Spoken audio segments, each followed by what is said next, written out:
Hey, good afternoon, Santa Clarita. Welcome to your Friday. Hope you've all had a good week and getting ready for that weekend. I need to apologize profusely right off the bat. I left you all unattended with Joe Messina by himself for a week, so please forgive me for that.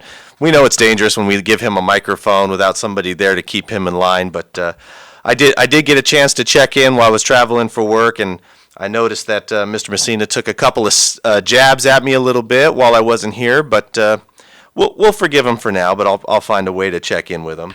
Anyways, you're listening to Trending SCV here on AM 1220, FM 98.1. Joe and I have been talking a lot of local politics. I mean, that's what the show is all about. We're coming up on election season here again in 22, and if you haven't noticed, since we're right about 60 days out or so, the political yard signs are starting to show up. You're starting to get those text messages on your phone for candidates that you may or may not have heard of, local or not local. And the Facebook posts are coming in hot now. So we're in full-time election season now. As you know, in California, the ballots drop that first week of October, and everyone who's a registered voter now gets a ballot. So lots of people are going to be seeing political information this year, and Joe and I just kind of decided that we wanted to focus on some of the local issues here, and we've met with a lot of the Waterboard candidates. We met with some city council candidates and school board candidates, and just talking about local issues. And our goal here wasn't to be partisan. Our goal here was to really talk about the history of Santa Clarita politics in the sense of how has it changed? Is it becoming partisan as we've moved along? His leadership seen a change in how the community has changed with how we've grown, from incorporation to now. I think we're pushing close to 230,000 people in the city of Santa Clarita. We're the third largest city, and we have a number of school districts and, of course, the Consolidated Water Board. And so we've taken this opportunity just to talk to a lot of our local leaders and talk about local politics. And today, we're very fortunate. We have Mr. Councilmember Cameron Smythe, who's with us. And Cameron, I got you on there? You do. Hey, there he is. Cameron, how you doing? Good, watching for the hurricane to work its way in to get us a little bit of relief for the heat for this past 2 weeks. As I say, it looks like it's going to drop us at least 20 degrees if we're lucky. Now, Cameron, I don't think you know this, but when the first time I ever stepped into City Hall, and maybe you'll remember this, was the night of the appointment after Council, or I think it was Pro Tem at the time, Acosta went to the Assembly after the 2016 election. And so my first time walking into City Hall was the night of the appointment in, I think it was January of 2017. And technically, you were the first council member. You were the mayor at the time, but you were the first local elected official that I ever met, only because we happened to be walking through the door together at the same time, and I will be perfectly honest, I had no idea who you were. Well, Jason, to be perfectly honest, I had no idea who you were either. So. Wait, you mean on a list of 50 people that the name Gibbs didn't just pop out like a bad 70s band? I was probably thinking, who is this guy walking in trying to talk to me? Doesn't he know? Well, to be fair, we still do that sometime even now.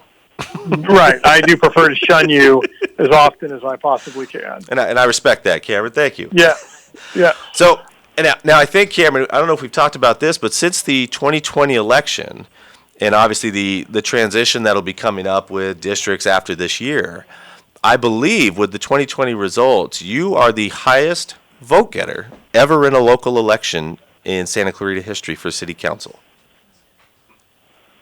So, yeah, I think that's probably right. But as long as I got more votes than my dad did, that was really that was the only goal that I had set forth for myself. So, getting the most votes in my family was really the priority. So.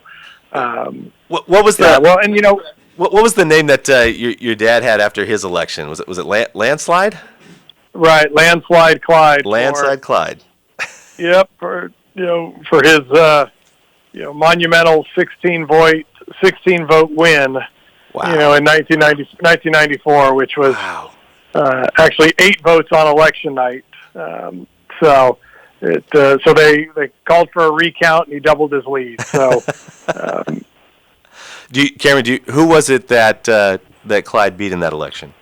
so it was Jill Klaczyk was her name. Jill Klaczyk. And it was a good lesson. You know, I had just gotten involved in. I had just graduated from college and was.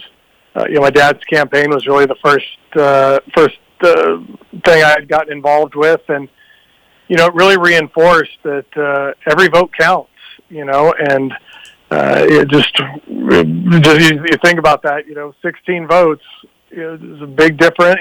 Could have changed everything, and so I've always kept that with me and that experience, and really try to pass along to my kids now, or my oldest son's old enough to vote now, and the importance of truly every vote counts. Well, Cameron, as your kids have gotten older, do you see them taking an interest in local governance and politics because of your family's history with it here in Santa Clarita?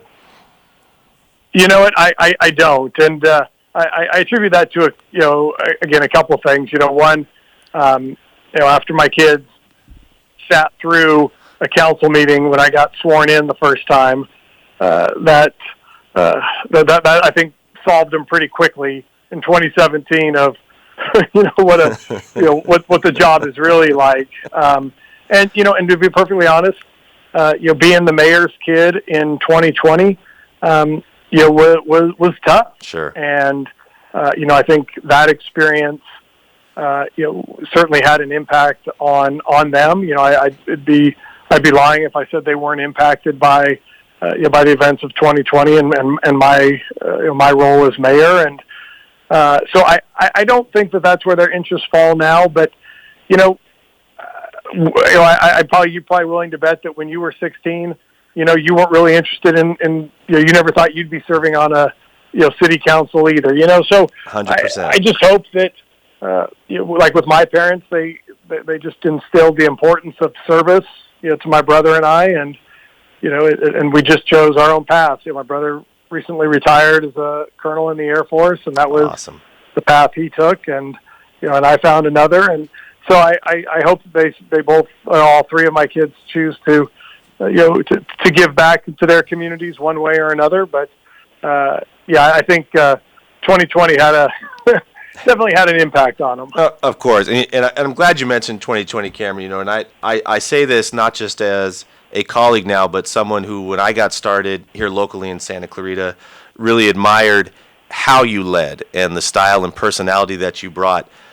2020, I still can't even describe or even think about just how difficult that was to lead this city, and to be in any local governance at a time with such social strife, with COVID, with businesses being shut down, with people getting angry.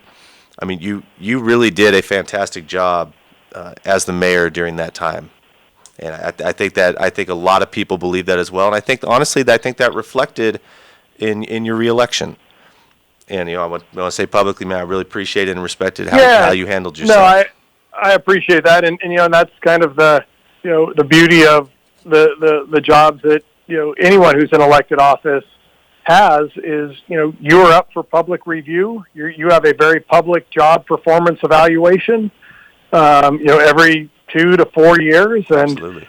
And so that was kind of my mindset going in that, 2020 that, people have a very clear understanding of who I am and what I stand for and the job I did. And, it was up to them to decide whether or not to send me back for another term. And so I, certainly appreciated the trust that the people of Santa Clarita put in me to do another term. But, like I said, that's part of our job, that to be up for public review, and and it's a very, very honest job evaluation that we go through. And I feel like it's, at least in today's day and age, it's very continual. I used to think that everyone used to become very politically interested, every 2 to 4 years. But maybe it's an advent of social media, maybe it's an advent of the times, but I feel like people are much more opinionated and feel like they're connected a lot more often now. I agree, and I think 2020 also really brought to light for a lot of people the role of local government. I've always felt that what happens in D.C. or Sacramento or your state capitals, it has an impact, but your day-to-day life is truly measured at city halls, at your school boards, at even the county levels. And the last couple of years, it really, I think, made that clear to a lot of people of the importance of your local government agencies, and help people understand the roles that we and our colleagues in other local offices have, and people have taken a greater interest in that. And so I think there is, a positive to that, and gave everybody a real life civics lesson throughout 2020. It did. I feel like one of the biggest takeaways that most people had was what the role truly was for each of these avenues, for your county government, your local government, your school boards, and you'd see so much frustration. And when you tell them, the way our system works, the responsibility and that decision on an action doesn't come from this office. Maybe it becomes our job to implement what those policies or those procedures or those bills say, but they're not made here. And I think that was one of the biggest frustrations you saw at school boards and even at city council, was they wanted you to take an action that, I don't know, quite frankly, legally it wasn't ours to take. No, and that was, and I think, again, that while it created confusion and you said anger and frustration in many, it did provide a degree of education. Again, that people don't really in their day-to-day lives don't really understand. I mean, obviously, folks like you and I that live it, it's kind of second nature to us. Sure. But for most people who are in other businesses, other industries, didn't quite understand that until the last couple of years, which I think again hopefully provided some education, and for people about the role and the importance of local government. No, absolutely. Well, Cameron, before we hit the break in about 8 minutes or so, I wanted to lead into the second part of our discussion today, really talking about how you've seen politically the Valley is changing. And not necessarily just from voter registration standpoint or the elected official standpoint, but just how the community has changed and grown here locally. And to do that, I'm hoping you could spend just a couple minutes just kind of talking about, we mentioned your father being on the city council, and that probably brought some intrigue into you getting involved. And I was kind of hoping you could just kind of share how you ended up running for office and where it's kind of taken you up until now. Yeah, so, a little bit of history is that, I've actually been involved in city of Santa Clarita government from the beginning. My friends and I in 1987 appeared in a couple of campaign mailers, awesome. Promoting cityhood. I think we were in some B-roll footage, washing a car, in the neighborhood as part of the campaign. And I attended the very first city council meeting held at COC, and it was my dad that called the very first meeting to order, and had the honor of announcing for the first time that we became the city of Santa Clarita. That's awesome. So I've had that that connection and that tie since the beginning, and it always goes back to my family and the involvement of both of my parents in Santa Clarita. And but like many people, I had my interest stopped there. I was focused as going away to school and my other interests, and I can admit that I didn't even vote until I think the very first time I voted was for my dad. In 1994, even though I was registered to vote, I didn't vote in '92. Well, that was an important vote, Cameron. It was tight. Right, 1 of 16. I was, I helped make a difference there. But yeah, so and that's kind of where it started. I had graduated from school and came home and was helping my dad and volunteering at Congressman McKeon's office at the time, and it really kind of got me interested. Seeing my dad's race, and I thought that I would be more focused on the campaign side. Honestly, is I'm a competitive person, and as there is very few things as exciting as election night. Sure. Whether you're in it or not, I'm that kind of guy that'll sit in front of a TV and watch results roll in from other parts of the country or the world where I have no idea who anyone is, but I just I like the election night, and so I always thought that was kind of going to be my path. But as time wore on, I started working for a state assembly member, was the Santa Clarita field rep for our assembly member at the time, the old 36th Assembly District we were. Yep.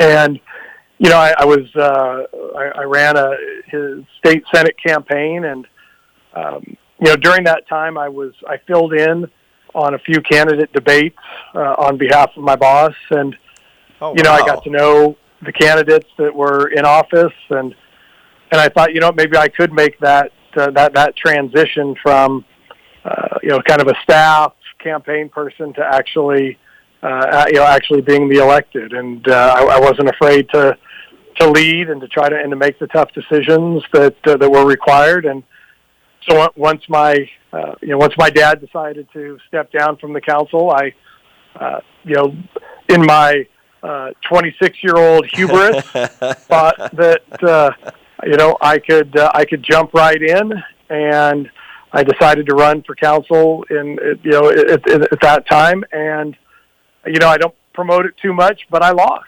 I lost that first race, and sure. But I also realized that there were some things that I could do differently in the campaign, and so I made the decision to, after pouting, I always tell the story, I pouted for about 2 weeks, sat and watched Starship Troopers a bunch of times, and got a few nice phone calls from people encouraging me to run again. Yep. And so I decided to make the jump in 2000. And so in 2000 you were successful, and if I recall it correctly, I think you served for 6 years, and then made the jump to the assembly. Yeah, it was kind of funny in 2000. 2000. One of the candidates, one of the elected officials, the council members, was Jill Klatchik. Okay. The woman who had lost to my dad, and she had come back in '96 and got reelected. And I think this may be a little bit of hubris, but she decided not to run in 2000 because I think she realized that she didn't want to lose to the father and the son. So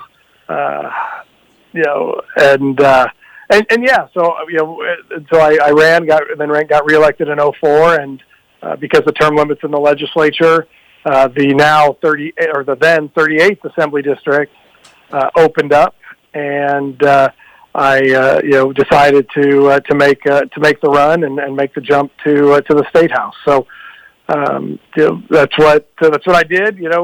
Served there till 2012. Came back home.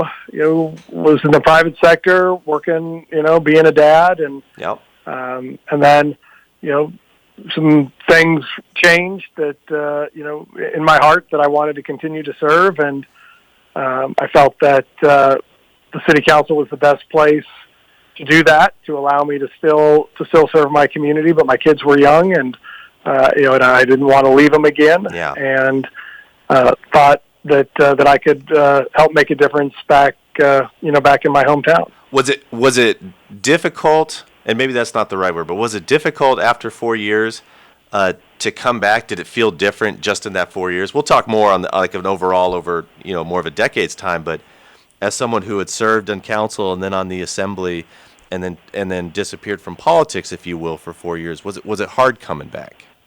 So, what really facilitated and helped encourage me coming back was the council's decision to move the election from the April standalone elections that we had, but to consolidate it with a general election. Okay.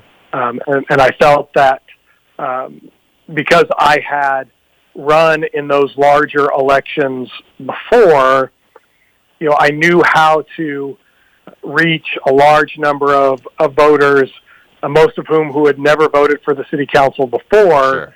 And to reach them with a message that would be successful. And so, again, if we hadn't changed those elections, I don't know if I would have run again for the council, in the consolidated, because it's just those campaigns are different. Absolutely. And I felt that the consolidated election, leaned towards me and gave me an advantage. So I remember listening to the LA County Supervisors, hearing when they were going to adopt, the resolution to consolidate. And I remember thinking, well, this is going to decide what I do.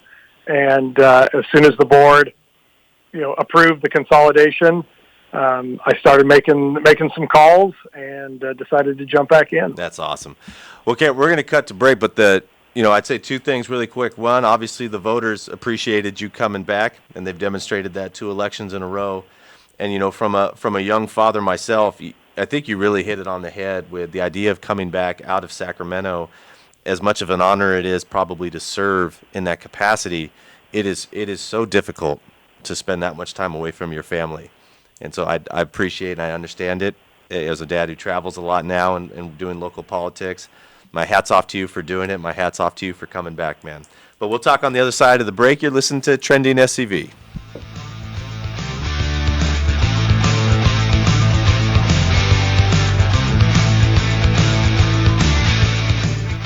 Many families face a new challenge. Childcare has forced one parent out of the workforce. Otter has created a solution. Otter is a childcare marketplace that connects Santa Clarita parents who need childcare with stay-at-home parents who can care for your kids alongside their own. Otter unlocks the ability for those parents to earn money and provide badly needed childcare for our valley. Otter connects you with your neighbors. Register for free at withotter.com. Withotter.com. Otter, childcare that feels like family. Comfort Keepers provides your loved one with loving in-home care. Miles McNamara, certified senior advisor and owner of Comfort Keepers in-home care. Our caregivers can help you in your own home, enhancing independence, creating safety and comfort. Our Comfort Keepers provide companionship, meal preparation, medication reminders, assistance with personal care, and even transportation to doctor's appointments. If someone you love can use a helping hand at home, visit comfortkeepers.com. Or call 287-4200. Coming to the Canyon, Gordon Lightfoot, Nitty Gritty Dirt Band, Berlin, The Motels, Robbie Krieger of The Doors, Corey Feldman, The Smithereens, Oingo Boingo former members, Stephen Piercy of Rat, Pancho Sanchez, War, Chicago Tributes by Danny Seraphine, and CTA, and Leonid and Friends, Missing Persons, Ambrosia, The Spinners, Eric Gales, and so much more. Country nights every Thursday. The Canyon is the perfect place to host special events. Call 888-645-5006 to book yours today. The Canyon, Santa Clarita, where music meets the soul. Tickets available through access.com. It's agonizing when a family member is creating havoc in your household with excessive drug or alcohol use. Often the abuse is ignored until tragedy happens. Action Drug Rehab can assist. Their professionals can guide you step by step to navigate your loved one to get the care they crave, bringing peace to your home. With compassionate individual counseling, group sessions, and family support, Action Drug Rehab has state-of-the-art inpatient and outpatient facilities in Santa Clarita. Visit actiondrugrehab.com. Get help now. Alexa, play your hometown station. 98.1 FM and AM 1220. Why, I've never been so insulted in my life. Well, it's early yet.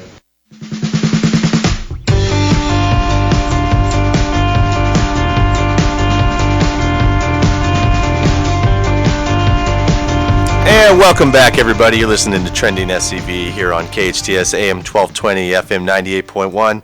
Again, I must apologize for the last week having Joe Messina running this thing all by himself. And, I think he put together that little intro, too. So if you don't like it, that's the man to blame. Feel free to email, call, and complain all you want. I do it all the time. The station's gotten good at blocking my calls, but I keep trying to get through anyways. Hey, so we've been on with Councilmember Cameron Smythe. Here's joined with me today by phone, and we kind of been talking a little bit about Cameron's family and the time that he spent with his dad running in the early campaigns, to Cameron's involvement with being on the city council for the first time, and he transitioned over to the assembly and then actually came back to city council where he is serving now. And one of the things we've been doing here on Trending SCV is really talking about how the valley's been changing.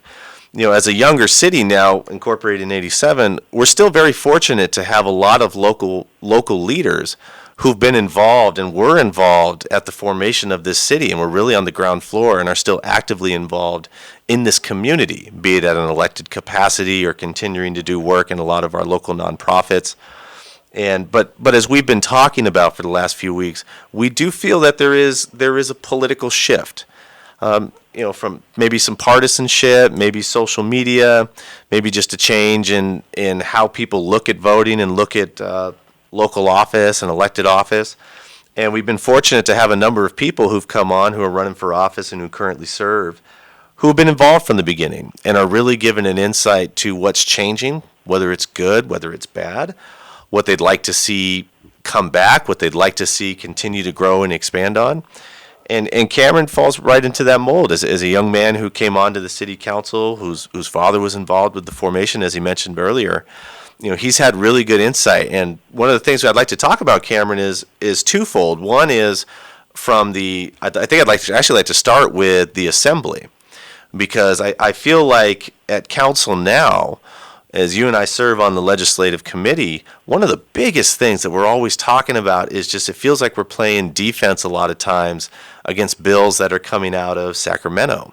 And it's this constant fight of local control, local voice, fighting for funding when mandates come down, and continually trying to be a city that accommodates these laws. But when there's things that we think hurt us and hurt what's really made Santa Clarita successful, we use that avenue to really try to advocate.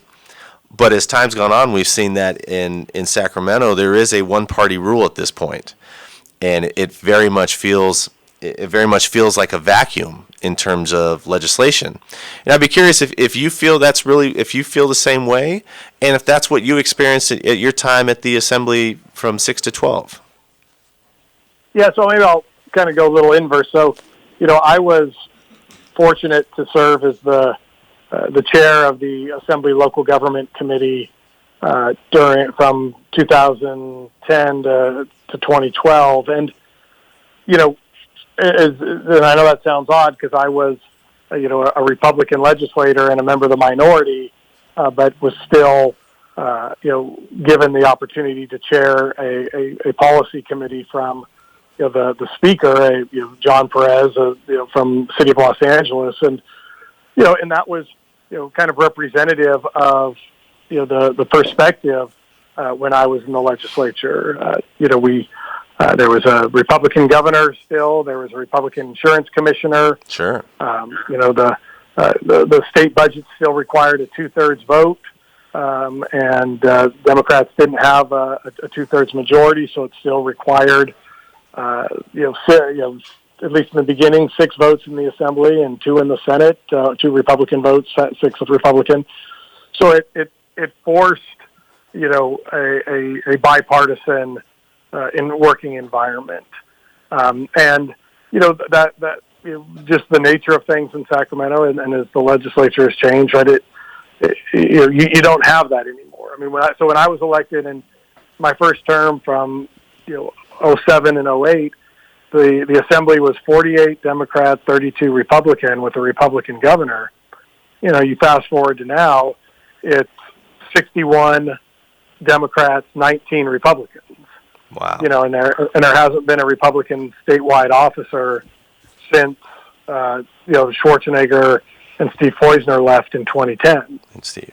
And so, you do get this the kind of the one party, the lack of balance that comes along with one party. And what's frustrated me the most is not the the expected consolidation of power in Sacramento. That is that is a government philosophy of many in Sacramento, that the role of government should be much greater in your life, and so that makes sense that they want to consolidate that power within the state. But what I have found most frustrating is many of these legislators that are voting to do this came from local government. Yeah, I remember you talking about this in our ledge meeting. These are people you knew locally who were fighting on one side at the time for their local community, and they went to Sacramento and they were doing the exact opposite. Right, whether they're city council members or county supervisors or school board members or what, they, it seems that they, have lost their, belief about what local control is, and so that's been the most frustrating, is seeing people who, maybe 12 months ago, or I know you were at the League of Cities meeting. Yeah. And there are probably some council members there that are going to go to the assembly, in 4 months. Sure. And are going to vote completely different than their point of view is today, and that's really frustrating. In your opinion, Cameron, do you think it's just getting up there? For example, if it's somebody who's in the supermajority party and they get up there, do they just fall into the trap of what the state house has become, or do they use that to very hyper focus, try to fix a problem that they experience locally, but in doing so, they're putting that onus on every other city in the state? I think I would like to think that it's the latter. But I think that is probably the exception. Sure.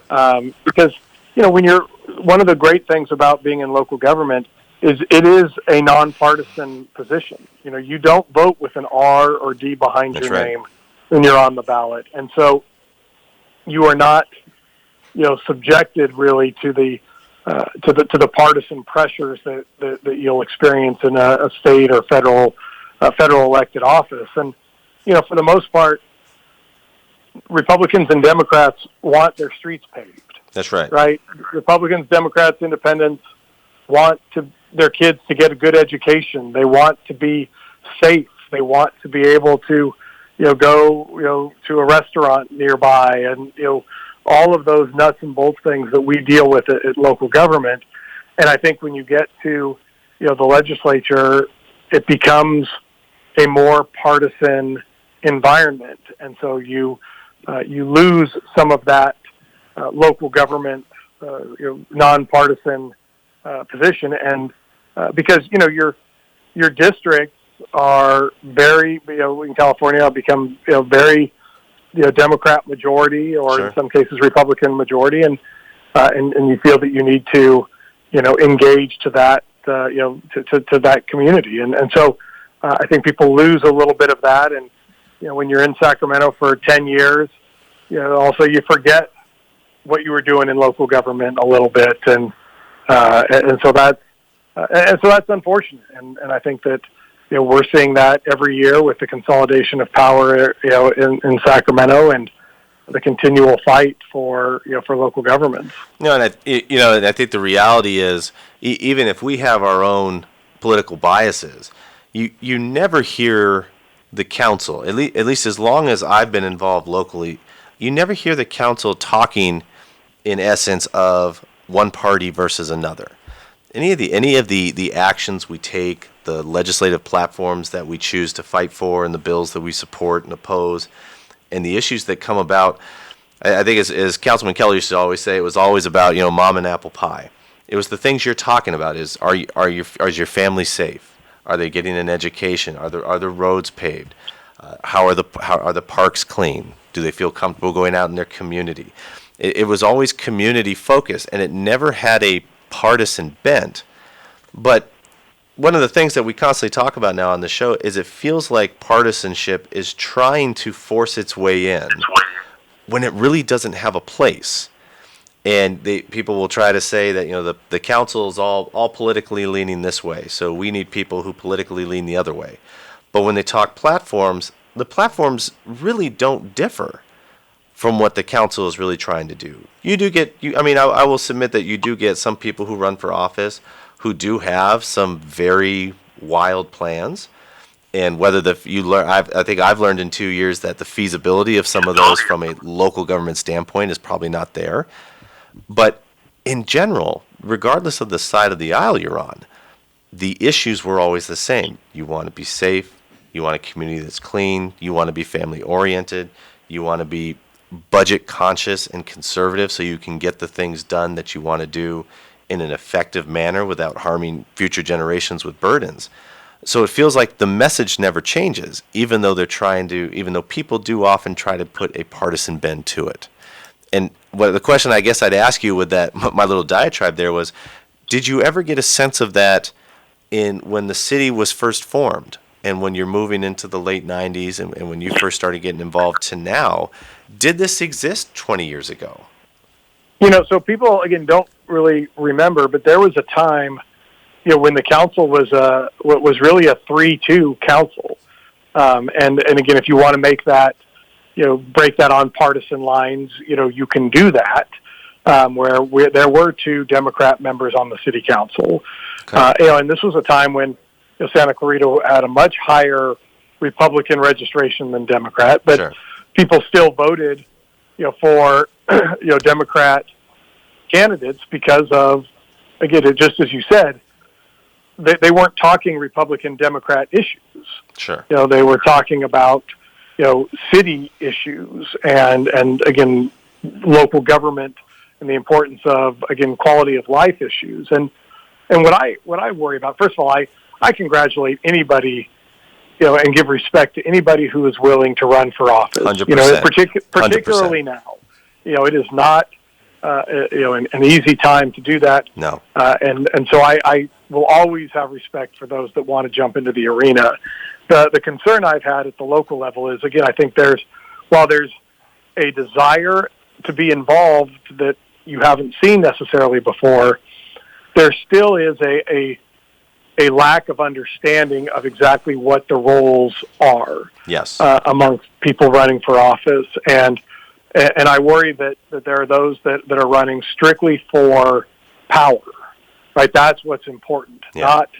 Not going through a EIR on a development project or or reading code for the education code. Yep. Or water policy. It's about power. Yeah. And using the position, the elected office, to promote, policies that aren't necessarily aligned with what the role is in local government, whether it's water, school, city, county. And that's where I've seen some of the partisanship of, and I've always felt that, candidates that I'm going to support for local government, my first question is really, either directly or just when myself is, do you have a love for your community? That's right. I always encourage people to watch Joanne Darcy, one of our founding council members, in her goodbye speech, if you will, and she speaks about a love for Santa Clarita, and it really rings true, and that's what caused the formation of Santa Clarita. It makes us unique, and so I don't care about your partisan affiliation as long as you care about our community first, and that's your priority, or you care about the schools and the kids first. Because I'm a constituent, right? I have kids in the public school system. Right. I'm on Santa Clarita Water. I want my water to turn on when I turn the faucet. I want my schools to be open. I want my kids and I want them to be safe, and I want them to get a great education. And so, my position is, hasn't really changed. And so I do worry about that a little bit, that in the last couple cycles, seeing candidates that don't have an understanding of what the office is, and what the role is, and they're running for really more to acquire power. 100%. Yeah, the two big things for me, and one you hit on, was so often we're starting to see people come to elected office that are bringing issues to their respective chambers that, quite frankly, don't belong there. That they're not about education, they're not about water, they're not about city services. I always feel like they're trying to take that bigger, broader media message and grain it down to the local level. And so often, like you said, we have a great responsibility on our shoulders in a number of ways, and one of those is remembering what our role is as council members, and what is really supposed to be our attention.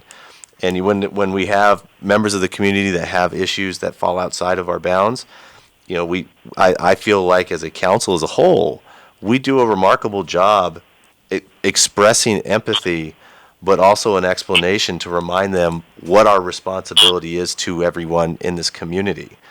And it's important to keep putting that message out, but it is getting harder to fight back against the partisanship in some ways in that regard.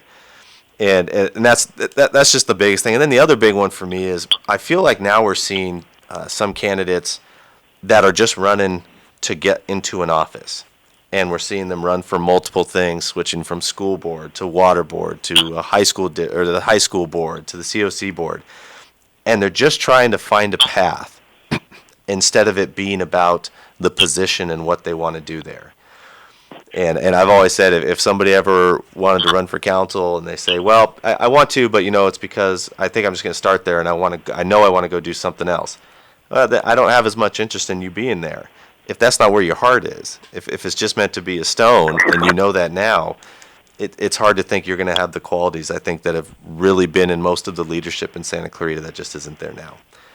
But that being said, Cameron, that staff here is telling me we got to get ready to go to the next break, so I want to thank you very much for being here, and thank you for all of your service and your time serving Santa Clarita. It's an honor to be on the dais with you, sir, and I appreciate you having us.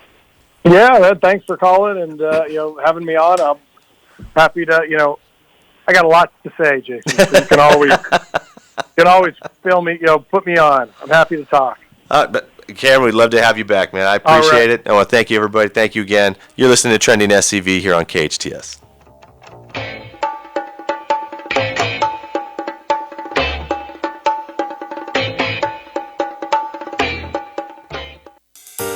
Live theater is back and thriving at the Canyon Theater Guild. Located in downtown Newhall on Main Street, Canyon Theater Guild produces top-notch shows featuring excellent local and regional talent, musicals, plays, and workshops for young thespians. CTG has it all. The Canyon Theater Guild is located on Main Street and 6th, or you can call 661-799-2702, and the box office staff would love to help you. Find the CTG online at canyontheater.org. It's officially pumpkin spice season at Dunkin'. So much to choose from. Pumpkin cream cold brew, pumpkin spice signature latte, pumpkin donuts and muffins, pumpkin K-Cups. Now with the Dunkin' Rewards app, enjoy a $3 medium pumpkin cream cold brew or pumpkin spice signature latte now through September 13th. Order ahead with the Dunkin' app and accumulate points. Located on Bouquet Canyon in the Lowe's Shopping Center and on Sierra Highway in Canyon Country. Santa Clarita runs on Dunkin'. Ventura County citizens, it's time to break up with your old heating and air company. Ned, what are you doing with that megaphone? I'm trying to tell people that with Pacific Air, they don't have to wait weeks for a service call. Pacific Air has super fast service. Never fear! Super Ned is here! Get in the truck, Ned. I have never seen an employee that loves his job more than Ned. And every word he said is true. Mark Schneider and daughter Kaylee for Pacific Air. You need service fast. That's why Pacific Air has a fleet of orange trucks and a large staff to give you faster service. And if you've been told your system needs to be replaced by another company, get Pacific Air's free second opinion. It may be your system only needs repair, not replacement. We think you'll say, wow! When you want the best, call Pacific Air. Been told you need a new system? Call today to learn more about Pacific Air's free second opinion program. No surprises, just exceptional service because nobody cares like Pacific Air. Online at pacair.com. Alexa, play your hometown station. 98.1 FM and AM 1220.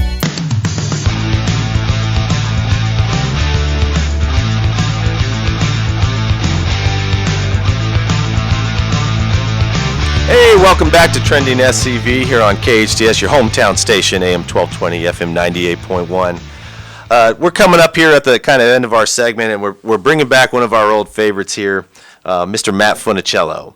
And Matt was on one of the previous shows, and I served with Matt on one of the local central committees here in town. And since I've been involved, going back into 2016, Matt's been involved on the scene as well, run a couple local political groups, and started to get active and involved here in local politics. And one of the big things that we've seen here locally and really throughout the state is we've talked about this whole thing about ballot harvesting. And it was kind of a new thing, scared a lot of people on the idea of, being able, how ballots could be collected and submitted for votes.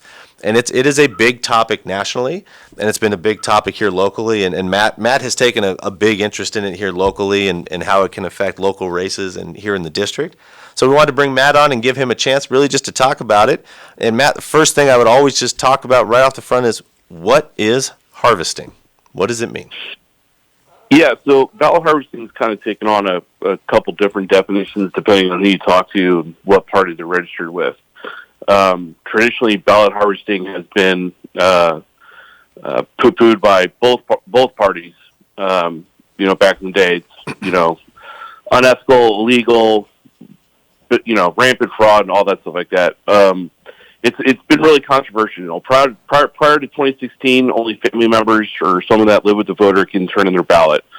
Then in Governor Jerry Brown signed AB 1921, which made it legal for anyone to collect or turn in an absentee or mail-in ballot. And that really kicked the door open for rampant fraud and abuse. There was a pretty famous case here in Santa Clarita specifically that proved that point when a woman who went to some house and was caught on the Ring doorbell camera, who identified herself as Lulu and said that there was a quote, a new service, but only to people who are supporting the Democratic Party to try to take their ballots and all that stuff. So Democrats traditionally, in my view and a lot of Republicans' views, has been used not in a very honest way.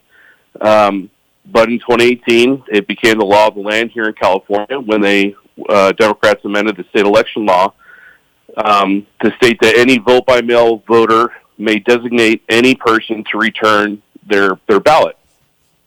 So taking that, the last election that we had here, the primary election and even the last general election, voter turnout specifically for Republicans has been anemic. The last primary election, I believe it was just over 30% voter turnout. So what I view as, hey, we used to, as conservatives, we used to look at ballot harvesting as, bad, we shouldn't do it and everything like that. Well, hey, now it's the law of the land. It's, if the Democrats are using it, why can't we use it? Does that make sense? Yeah, I think the point there is, we may as parties have our own moral or ethical issues with, but the reality is that is the political game now. The political game allows this action in order to bring ballots. And you know what, maybe even if it is for the best of intentions, I think you're right. I think there is just so many avenues for inappropriate activity, all in the name of trying to get more voter engagement. And we can talk for an hour on whether the better way to get voter engagement is to make it easier for other people to claim your ballot and turn it in for you, or to actually try to engage people civically more from a generational stance and really grow interest in politics. But the reality is that is the law of the land. It can be done, and there is legal methods to do it. And I think both political parties going forward will use this as an opportunity to try to increase voter turnout from a partisan standpoint, which would bring me to ask you, I know that you've been working on a program that you're looking to roll out. You want to talk about that? Yeah, so, as an idea that we brought up to the Central Committee was, kind of a brainchild of myself and another member of the committee, Carlo. How do we get people to come out and vote? Using all available tools that we can, legally. And so we both got to talking about it, and I was like, why can't we do ballot harvesting, but in a legitimate way? Yes. And what I mean by a legitimate way is, typically, like I stated before with the examples I gave, Democrats haven't really been using that in an up-and-up way. So what I wanted to do was what I dubbed Operation Red Harvest, with the red wave coming in the general election and ballot harvesting. And what I wanted to do was, instead of do like a predatory kind of ballot harvesting, I wanted to set up in a public location during, once the ballots drop, because, like it or not, everybody in California gets a mail-in ballot. That's right. They start getting mailed out on October 7th, I believe. So what we want to do is every week, up until the election, we're going to pick a spot out in the Santa Clarita Valley, and then we're going to have, basically, it's a bring your own ballot. Come on up, bring your ballot, bring your mail-in ballot. We'll have a voter guide. We'll answer all your questions. We'll make sure you fill it out correctly. If you want, you can leave it with us, and we'll turn it in for you in accordance with the law within the 3-day window. Yep. And we're going to be upfront and open and honest with what we're doing. Matt, we're going to tell you who we are, what we, who we're working with, all that stuff. We're not going to hide anything. We have nothing to hide. Matt, we have nothing to hide. That's awesome. They're going to roll us into break, but I want to tell everybody, please, if you can visit scvgop.net, click the contact button. Matt Funicello will be on there. We can answer any questions, and we look forward to having you out there. Thanks for joining us here on Trending SCV, KHTS, your hometown station.